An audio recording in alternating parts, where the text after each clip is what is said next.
કેમ છો વિદ્યાર્થી મિત્રો? મજામાં? જય સ્વામિનારાયણ. દ્રાવણમાં આપણે હવે લાસ્ટ ટોપિક બાકી રહ્યો છે,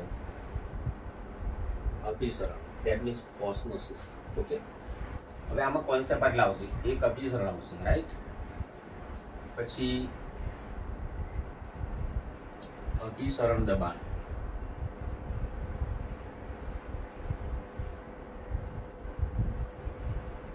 એની સંજ્ઞા છે પાય, રાઈટ? પછી આવે સમ અભિસારી દ્રાવણ, સમ અભિસારી દ્રાવણો, રાઈટ? પછી ટોપિક આવશે અતિ અભિસારી, હાઇપરટોનિક, હાઇપરટોનિક અને અલ્પ અતિસારી. અલ્પ, આ અતિ પેલું અલ્પ, તો હાઇપોટોનિક કહેવાય ને. અલ્પ માટે શું આવશે શબ્દ?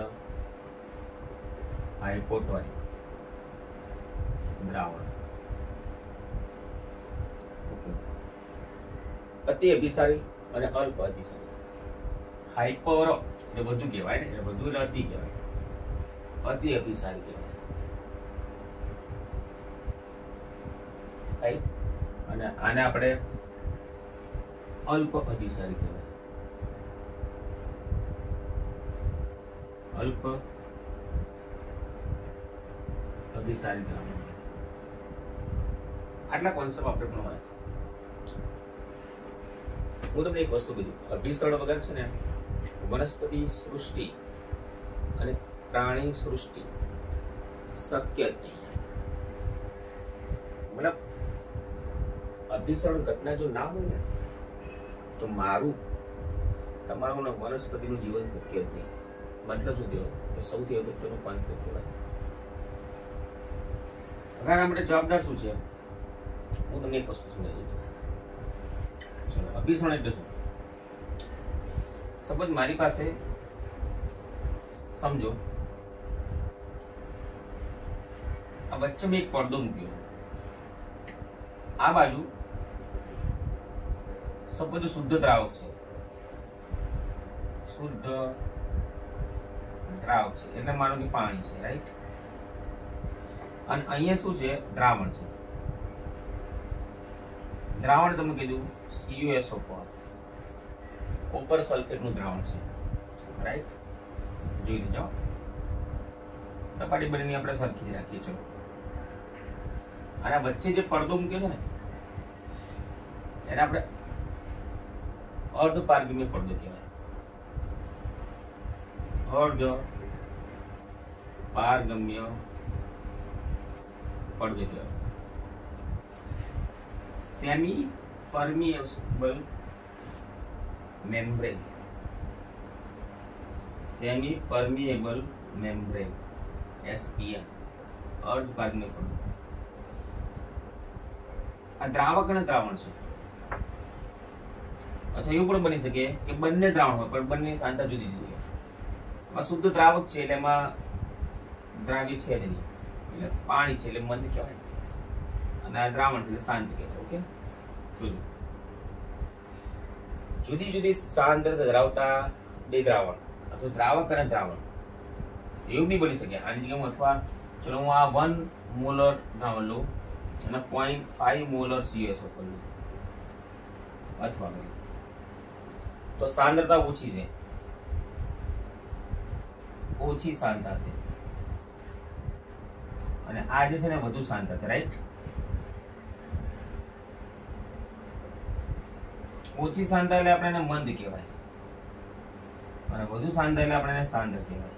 એ તો તમને ખબર પડે ને, રાઈટ? ઓકે, તો જો જુદી જુદી સાંદ્રતા ધરાવતા બે દ્રાવણો અથવા દ્રાવક અને દ્રાવણ વચ્ચે જો અર્ધ પારગમ્ય પડદો ગોઠવવામાં આવે તો શું થશે? ઓછી સાંદ્રતા ધરાવતા દ્રાવણમાંથી કે દ્રાવકમાંથી દ્રાવકનો સ્વયંભૂ પ્રવાહ, દ્રાવકો એટલે પાણી, આ દ્રાવકનો સ્વયંભૂ પ્રવાહ એટલે આમાં પાણીનો પ્રવાહ. મંદ દ્રાવણથી સાંદ્ર દ્રાવણ તરફ અથવા દ્રાવકથી દ્રાવણ તરફ, ઓછી સાંદ્રતા ધરાવતા દ્રાવણથી વધુ સાંદ્રતા ધરાવતા દ્રાવણ તરફ દ્રાવકનો સ્વયંભૂ પ્રવાહ વહે. સ્વયંભૂ પ્રવાહ વહે એટલે અહીંયાથી પાણી આ બાજુ જશે અને આ સપાટી જે આવશે ઊંચી આવશે. અને આ છે ને એ વાદળી રંગનું દ્રાવણ છે એટલે જેટલું પાણી આમાં અંદર ઉમેરશે એટલે વાદળી રંગ આછો થશે. તો આ જે ઘટના છે ને એને અભિસરણ કહેવાય. શું કહેવાય? અભિસરણ. ક્યાં સુધી અભિસરણ થશે? આ જે વધુ સાંદ્ર દ્રાવણ છે ને એમાં પાણી ઉમેરાશે અર્ધપારગમ્ય પદાર્થ એટલે સાંદ્રતા ઘટશે અને બંને સાંદ્રતા સરખી થઈ જશે. જ્યાં સુધી બંનેની સાંદ્રતા સરખી ના થાય ને ત્યાં સુધી અભિસરણ થશે કે દ્રાવકનો સ્વયંભૂ પ્રવાહ દ્રાવકનો સ્વયંભૂ પ્રવાહ મંદ દ્રાવણથી સાંદ્ર દ્રાવણ તરફ થશે તો દ્રાવકથી દ્રાવણ તરફ થશે. જો બંનેની સાંદ્રતા સરખી થઈ જાય ને એ દ્રાવકનો સ્વયંભૂ પ્રવાહ અટકી જશે એટલે અભિસરણ અટકી જશે. તો હું અભિસરણની વ્યાખ્યા બોલું છું ધ્યાનથી લો. જુદી જુદી સાંદ્રતા ધરાવતા બે દ્રાવણો તો દ્રાવક અને દ્રાવણ વચ્ચે જો અર્ધપારગમ્ય પડદો ગોઠવવામાં આવે તો દ્રાવકનો સ્વયંભૂ પ્રવાહ મંદ દ્રાવણથી સાંદ્ર દ્રાવણ તરફ તો દ્રાવકથી દ્રાવણ તરફ વહે છે. આ ઘટનાને આપણે શું કહેવાય છે? અભિસરણ કહેવાય છે. ઓકે. મેઇન કલાકાર કોણ અંદર? તો કે અર્ધપારગમ્ય પડદો. અર્ધપારગમ્ય પડદો છે. અર્ધપારગમ્ય પડદાની એક લાક્ષણિકતા છે કે પોતાનામાંથી માત્ર દ્રાવકને જ પસાર થવા દેશે, દ્રાવ્યને પસાર થવા દેશે નહીં. માત્ર કોને પસાર થવા દે? પોતાનામાંથી દ્રાવકને પસાર થવા દે, પરંતુ દ્રાવ્યને પસાર થવા દેતો નથી. દ્રાવ્યને પસાર ન થવા દે. રાઈટ? આ અર્ધપારગમ્ય પડદાની લાક્ષણિકતા છે. એક્ઝામ્પલ તમને આપી દઉં અર્ધપારગમ્ય પડદા. તો વનસ્પતિ કોષની કોષ દિવાલ, વનસ્પતિ કોષની કોષ દિવાલો. હું તમને એક વસ્તુ સમજાવી દઉં કે દુનિયાની અંદર કેવું છે બેટા? આ બધા પર્ણ છે અને આ કોષ છે. રાઈટ? સેલ છે. હવે ગુરુત્વાકર્ષણનો નિયમ શું કહે છે કે હંમેશા ઉપરથી નીચે તરફ વળવું હોય. પણ વનસ્પતિની ઘટનામાં શું છે? પાણી નીચેથી ઉપર જાય. આ હાલું જબરું કહેવાય છે મારું, પાણી નીચેથી ઉપર જાય. તો આ જે કોષ છે એની કોષ દિવાલ છે. હવે પહેલા કોષમાં પાણી વધારે હોય એટલે આ મંદ કહેવાય અને ઉપર સાંદ્ર કહેવાય. તો મંદથી સાંદ્ર તરફ વહન થાય એટલે આ કોષ દિવાલ અર્ધપારગમ્ય પડદો છે. નીચેના કોષમાંથી ઉપરના કોષ તરફ પાણી જશે એટલે આમાં પાણી વધારે એટલે મંદ થશે, પાછું શાંત થશે ઉપર, તો પાછું ઉપર જશે. એટલે મૂળ દ્વારા છે ને જમીનમાંથી પાણીનું શોષણ થાય છે અને વનસ્પતિના પર્ણો સુધી પહોંચે છે. રાઈટ? તો વનસ્પતિના પર્ણો સુધી પહોંચવાનું કારણ શું છે? અભિસરણ ઘટના છે. કારણ કે વનસ્પતિની જે કોષ દિવાલ, વનસ્પતિના કોષની જે કોષ દિવાલ છે ને એ અર્ધપારગમ્ય પડદો છે. પછી પ્રાણીના મૂત્રાશયની કોથળી, પ્રાણીઓના મૂત્રાશયની કોથળી, મૂત્રાશયની કોથળી. પછી cellophane paper, parchment paper. Right? અને એક ઉત્તમ અર્ધપારગમ્ય પડદો કીધું પણ ટેક્સમાં તમે આપેલો નથી, પણ હું તમને કીધું ઉત્તમ અર્ધપારગમ્ય પડદો છે આપણી પાસે કોપર ફેરોસાયનાઇડ. કોપર ફેરોસાયનાઇડ. રાઈટ? કોપર ફેરોસાયનાઇડ એનું સૂત્ર હું તમને કીધું આનું. કોપર ફેરોસાયનાઇડ Cu2 FeCN6 આ ઉત્તમ અર્ધપારગમ્ય પડદો છે. દેખાય છે ને? Cu2 FeCN6 ઉત્તમ અર્ધપારગમ્ય પડદો છે.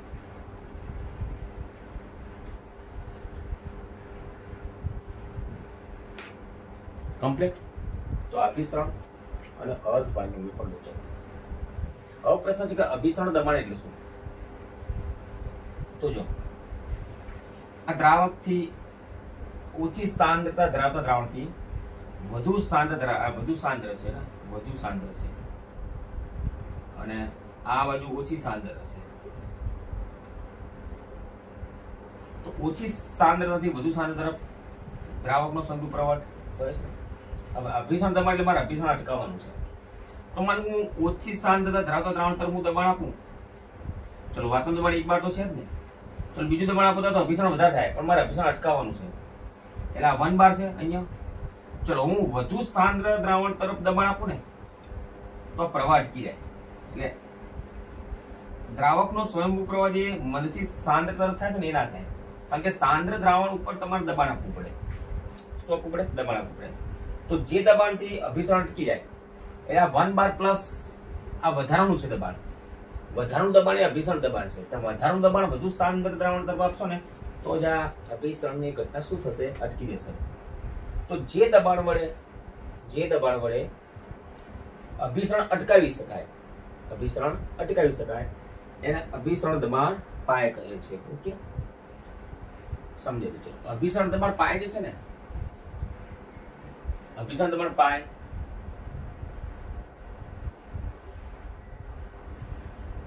અભિસરણ દબાણ એ છે ને મોલર સાંદ્રતાના સમપ્રમાણમાં છે. મોલર સાંદ્રતાના સમપ્રમાણમાં છે. ઓકે, ચલો દબાણ એટલે પાય, ચલે સાંદ્રતા સી, રાઈટ. હવે બસ આ ચલન તમારે દૂર કરવું હોય ને તો અચળાંક મૂકવો પડે. એટલે પાય બરાબર સી આરટી, એટલે આરટી અચળાંક છે, કારણ કે દબાણ વાયુ માટે હોય ને. ચલો પાય બરાબર સી આરટી એક સૂત્ર મળ્યું, સમજો જરા.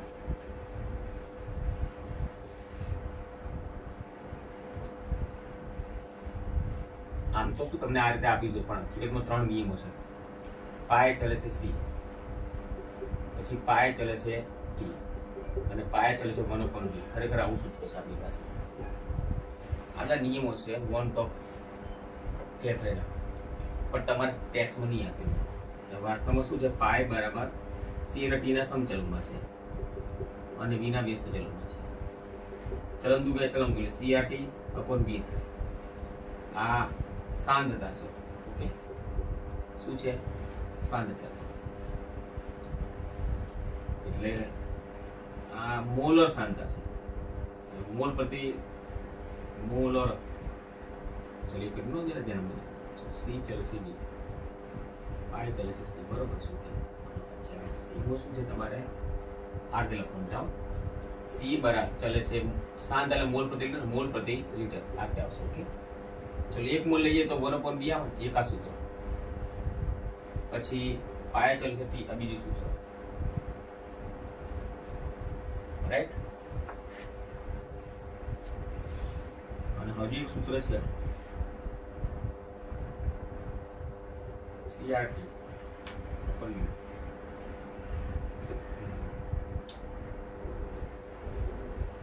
એટલે સી ના સમચલમાં છે, ટી ના સમચલનમાં છે, અરે સોરી વી ના વ્યસ્ત ચલમાં છે અને ટી ના સમચલમાં છે, રાઈટ.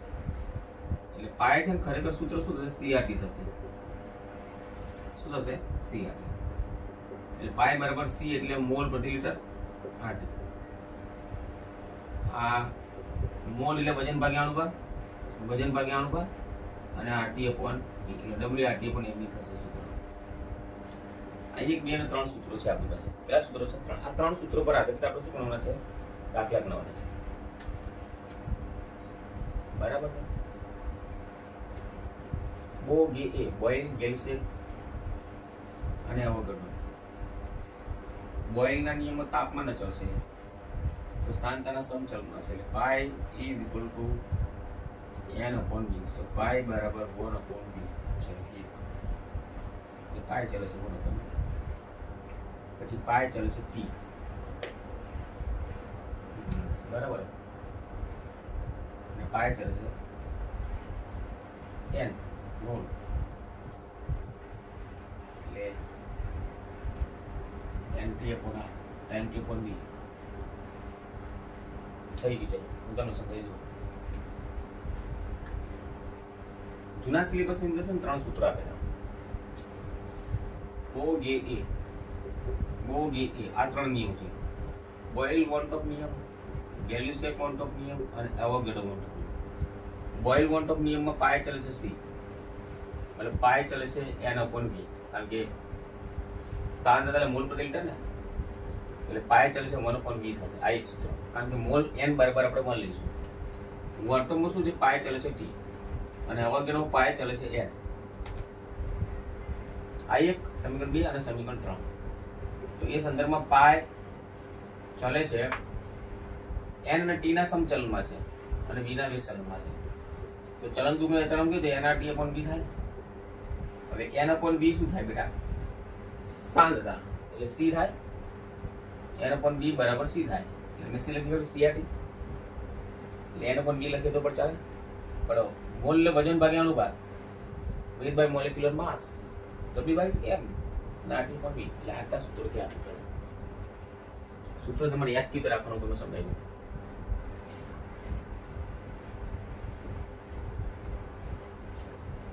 I બરાબર CRT અભિસંધ દબાણનું સૂત્ર છે.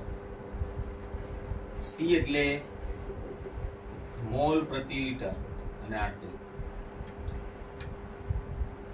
પછી મોલ બરાબર વજન ભાગ્યા અનુપાત અને RT by V, એટલે WRT by M. એટલે આ એક સૂત્ર, આ બીજું સૂત્ર અને ત્રીજું સૂત્ર. 3 સૂત્રનો ઉપયોગ કરીને તમારે શું કરવાના છે? દાખલા ગણવાના છે. રાઈટ? Okay, complete. ચલો હવે સમઅભિસારી દ્રાવણો. કયા દ્રાવણો?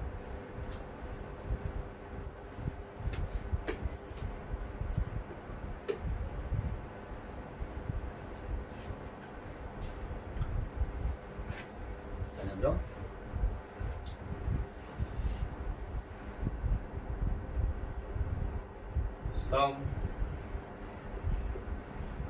સમઅભિસારી દ્રાવણો સિમ્પલ છે. જે દ્રાવણના અભિસરણ દબાણ સમાન હોય, કેવા? અભિસરણ દબાણ સમાન, તો એને સમઅભિસારી દ્રાવણ કહેવાય. જો અભિસરણ દબાણ સમાન હોય તો આપણે એને સમદાબી પણ કહેવાય. એમાં સાંદ્રતા સમાન હોય. કેવી હોય? સાંદ્રતા કેવી હોય? સમાન. અભિસરણ દબાણ સમાન, સમદાબી હોય અને સાંદ્રતા કેવી હોય? સમાન હોય. તો આપણે એને સમઅભિસારી દ્રાવણો કહીએ છીએ. એક્ઝામ્પલ તમને આપી દઉં. રુધિરના રક્તકણમાં રહેલું પ્રવાહી, રુધિરના રક્તકણમાં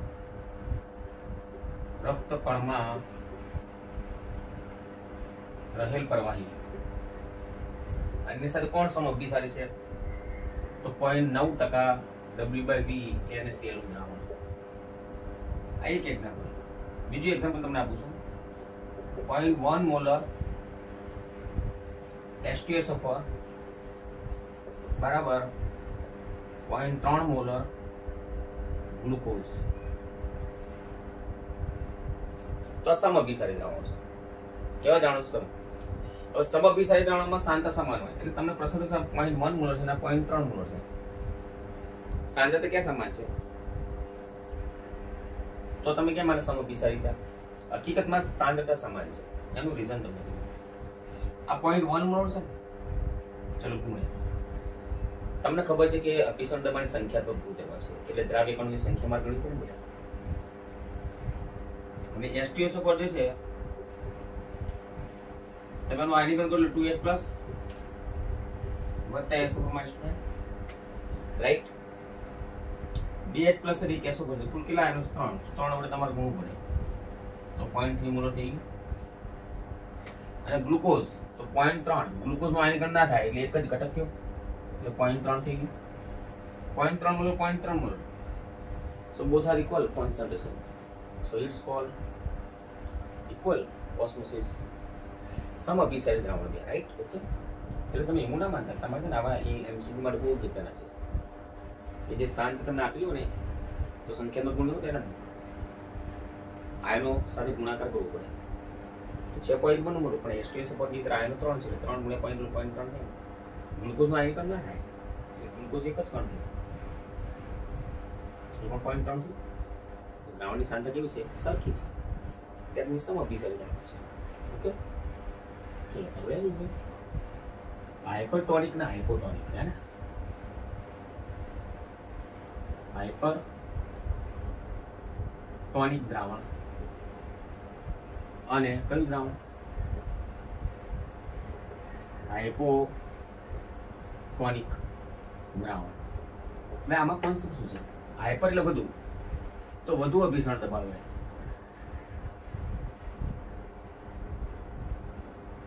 હોય, તો ઓછા અભિસરણ દબાણ ધરાવતા દ્રાવણની સાપેક્ષમાં આને હાઇપરટોનિક દ્રાવણ કહેવાય. જેમ કે એક સિમ્પલ એક્ઝામ્પલ, આ 0.9 W/V છે ને, હે ને, એની જગ્યાએ સપોઝ 0.9 છે ને, તો 1 મોલર લઈ લો. ચલો 0.9% છે ને, તો 1% W/V NaCl. તો 0.9 કરતા મેં વધુ લીધું, તો 1% W/V NaCl જે છે ને, એ રક્તકણના પ્રવાહીની સાપેક્ષમાં, રક્તકણના પ્રવાહીની સાપેક્ષમાં હાઇપરટોનિક કહેવાય. 0.1 ની જગ્યાએ 0.2 મોલર H2SO બોલું, તો 0.2 મોલર H2SO છે ને, 0.3 મોલર ગ્લુકોઝની સાપેક્ષમાં, 0.3 મોલર ગ્લુકોઝની સાપેક્ષમાં હાઇપરટોનિક. તો અહીંયા કોઈ પણ ઘટકની તમે સાંદ્રતા વધારો ને, તો અન્ય ઘટકની સાપેક્ષમાં હાઇપરટોનિક કહેવાય. ચલો આ પોઈન્ટ ચાલુ તો 0.1 મોલરની સાપેક્ષમાં કહેવાય, રાઈટ. હવે એ રીતે પેલું ઓછું અભિસરણ દબાણ ધરાવતા દ્રાવણો, કેવું? ઓછું અભિસરણ દબાણ ધરાવતા દ્રાવણોને હાઇપોટોનિક કહેવાય, વધુ અભિસરણ દબાણ ધરાવતા દ્રાવણની સાપેક્ષમાં. તો ચલો 0.1 મોલર H2SO છે ને, એની જગ્યાએ 0.05 મોલર H2SO બોલું, 0.1 મોલર કરતા સાંદ્રતા ઘટી ગઈ, તો એને કોની સાપેક્ષમાં? તો 0.3 મોલર ગ્લુકોઝની સાપેક્ષમાં, રાઈટ. 0.3 મોલર ગ્લુકોઝની સાપેક્ષમાં કેવું કહેવાય? હાઇપોટોનિક. મને તો 0.3 મોલર H2SO ની 0.2 મોલર H2SO ગ્લુકોઝ લો, સોરી 0.3 મોલર ગ્લુકોઝ છે ને, એને 0.3 મોલર કરતા તમે ઓછી સાંદ્રતા લો, 0.3 મોલર ની જગ્યાએ 0.2 મોલર લો, 0.1 મોલર લો, તો 0.2 મોલર ગ્લુકોઝ એ 0.1 મોલર H2SO ની સાપેક્ષમાં હાઇપોટોનિક કહેવાશે, રાઈટ. કમ્પ્લીટ. તો આ હાઇપોટોનિક પેલું તો આજે તમારો કોન્સેપ્ટ કમ્પ્લીટ શું થઈ ગયો?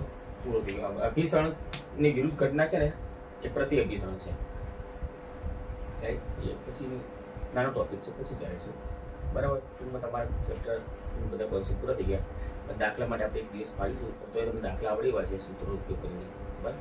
છતાં આપણે દાખલા જોઈ લઈશું, બરાબર છે. ઓકે ઓકે, કોઈ પણ જગ્યાએ તકલીફ હોય તો તમને કોલ કરજો. જય સ્વામી.